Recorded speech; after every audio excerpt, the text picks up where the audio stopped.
नमस्कार क्रिकेट रसिकांनो, भारतीय क्रिकेट चाहत्यांसाठी एक मोठी बातमी समोर येत आहे। आगामी श्रीलंका दौऱ्यासाठी भारताच्या अ संघाची घोषणा करण्यात आली आहे। श्रीलंकेत रंगणाऱ्या आगामी तिरंगी वनडे क्रिकेट स्पर्धेत युवा खेळाडूंना आपली ताकद दाखवण्याची मोठी संधी मिळणार आहे। या संघात अनेक धक्कादायक आणि तितकेच रोमांचक बदल पाहायला मिळत आहेत। कोण आहे या संघाचा नवा कॅप्टन आणि कोणत्या नव्या दमाच्या खेळाडूंना संधी मिळाली आहे, जाणून घेऊया या व्हिडिओमध्ये।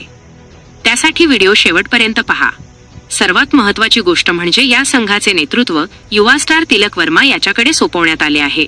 तर दुसरीकडे यंदाच्या IPL मध्ये अपयशी ठरलेला आणि सिगारेटचे सेवन केल्यामुळे कमालीचा वादात सापडलेला राजस्थान रॉयल्सचा कर्णधार रियान पराग याच्यावर निवडकर्त्यांनी पुन्हा एकदा विश्वास दाखवला आहे। रियान परागला या संघाचा उपकर्णधार बनवण्यात आले आहे। या संघात आणखी एक नाव सर्वांचे लक्ष वेधून घेत आहे, ते म्हणजे वैभव सूर्यवंशी। IPL मध्ये आपल्या दमदार फटकेबाजीने सर्वांना प्रभावित करणाऱ्या वैभवला या संघात मोठी संधी मिळाली आहे। आता बोलू या स्पर्धेबद्दल।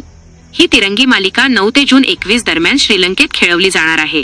यामध्ये यजमान श्रीलंका आणि भारताशिवाय अफगाणिस्तानचा अ संघ देखील मैदानात उतरेल। या तिरंगी मालिकेचे सर्व सामने दंबुला येथे खेळवले जातील।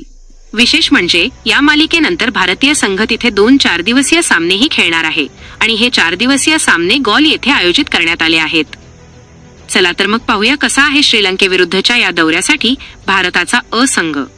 तिलक वर्मा कर्णधार, प्रियांश आर्य, वैभव सूर्यवंशी, रियान पराग उपकर्णधार, आयुष बदोनी, निशांत सिंधू, हर्ष दुबे, सूर्यांश शेडगे, प्रभसिमरन सिंग यष्टिरक्षक, कुमार कुशाग्र यष्टिरक्षक, विपराज निगम, यश ठाकूर, युद्धवीर सिंग, अंशुल कंबोज आणि अर्शद खान।